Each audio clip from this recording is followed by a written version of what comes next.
College level के शिक्षण संस्थान हैं, उनमें बहुजन समाज की हिस्सेदारी सुनिश्चित की जाए। उन संस्थानों में हमें हिस्सेदारी चाहिए। हिस्सेदारी का मतलब ये नहीं कि जो है हमें वहाँ पर कहीं क्लर्क लगा दिया, कहीं पे हमें जो है बाबू लगा दिया, कहीं पे हमें टीचर लगा दिया, वो नहीं चाहिए। आज बहुजन जनता मांग करती है कि शिक्षण संस्थानों में, जो इस देश में शिक्षण संस्थान हैं, यूनिवर्सिटी लेवल के शिक्षण संस्थान हैं, कॉलेज लेवल के शिक्षण संस्थान हैं, उनमें बहुजन समाज की हिस्सेदारी सुनिश्चित की जाए। हिस्सेदारी सिर्फ एडमिशन करा के और रिजर्वेशन के आधार पर 2-4 सीट उनको अलॉट करके नहीं, बल्कि जिस तरह जो है शिक्षण संस्थान स्थापित किए जा रहे हैं, हमें अपनी आबादी के हिसाब से उतने संस्थान चाहिए। अगर आज इस देश में 1000 के करीब, और 1000 से करीब ज़्यादा ही, करीब 1100 के करीब यूनिवर्सिटी लेवल के संस्थान हैं, IITs हैं, IIM हैं और दूसरे संस्थान हैं, उन संस्थानों में हमें हिस्सेदारी चाहिए। हिस्सेदारी का मतलब ये नहीं कि जो है हमें वहाँ पर कहीं क्लर्क लगा दिया, कहीं पे हमें जो है बाबू लगा दिया, कहीं पे हमें टीचर लगा दिया, वो नहीं चाहिए हिस्सेदारी। ये हमारी आबादी के हिसाब से अगर वो 1000 हैं तो हमारी आबादी भी इस देश में 25% से कम नहीं। SC ST की आबादी इसमें 25% से कम नहीं है, बल्कि 30% हो सकती है अगर ठीक से उसकी गणना कराई जाए। जनगणना ठीक से कराई तो 30% के ऊपर ही पाएंगे हम लोग, कम नहीं निकलेंगे। तो 1000 में हमारे 300 इंस्टीट्यूट तो बनते ही हैं।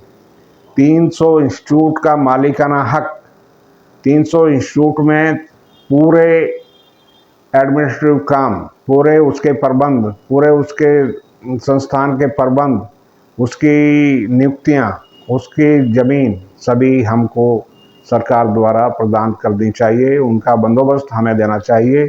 शिक्षण संस्थान, इन शिक्षण संस्थानों में हम बाबा साहब की विचारधारा के आधार पर शिक्षाएं सुनिश्चित करेंगे।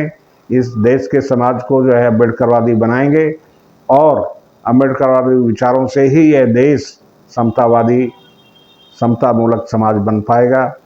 अन्यथा ये ब्राह्मणवादी मानसिकता से देश बर्बाद होगा। हम लोग इस देश में 30% की आबादी में हैं, लेकिन हमारा एक भी अपना संस्थान नहीं चल रहा है। आज हमारी सरकार से ये मांग होनी चाहिए, सभी दलित समाज की, सबका एकजुट होकर, एक मत होकर सरकार पर दबाव बनाना चाहिए कि हमको 300 ऐसे उत्कृष्ट श्रेणी के एम्स, IITs, IIMs बनाकर दिए जाएं और हम उनका मालिकाना हक सरकार को, बहुजन समाज की दलित जातियों को दिया जाए। संख्या के आधार पर हमें हिस्सेदारी चाहिए।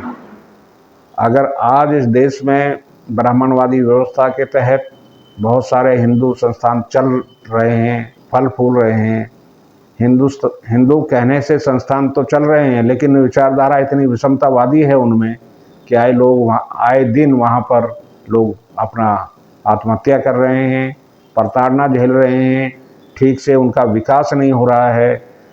मोदी जी का नारा सबका विकास, सबका साथ, सबका विकास एकदम छलावा है, एकदम झूठ है। किसका विकास है? अगर वहाँ हमारा अधिकार ही नहीं है, अगर वहाँ हमारी जनसंख्या के हिसाब से हिस्सा नहीं है, तो फिर ये कैसा विकास है, कैसा न्याय है, कैसा सबका साथ है? ये सब झूठ छलावा है। इस देश में जाति व्यवस्था कायम करने के लिए ब्राह्मण जिम्मेदार है। वो सिर्फ 3% हैं, लेकिन उनका 60% से लेकर 90% तक उनका कब्जा है, उनका वर्चस्व है। वो औरों का हिस्सा खा रहे हैं। वो यहाँ पर दबी पिछड़ी जातियों का हिस्सा खा रहे हैं, दबा के रखा है, और उनसे झूठ बोलते हैं कि आपका हिस्सा तो दूसरा वर्ग खा रहा है। दूसरा वर्ग कौन खा रहा है ये तो बताएं। अभी जातीय जनगणना इसलिए ही नहीं कराई जाती क्योंकि उससे पता लग जाएगा कौन किसका हिस्सा खा रहा है।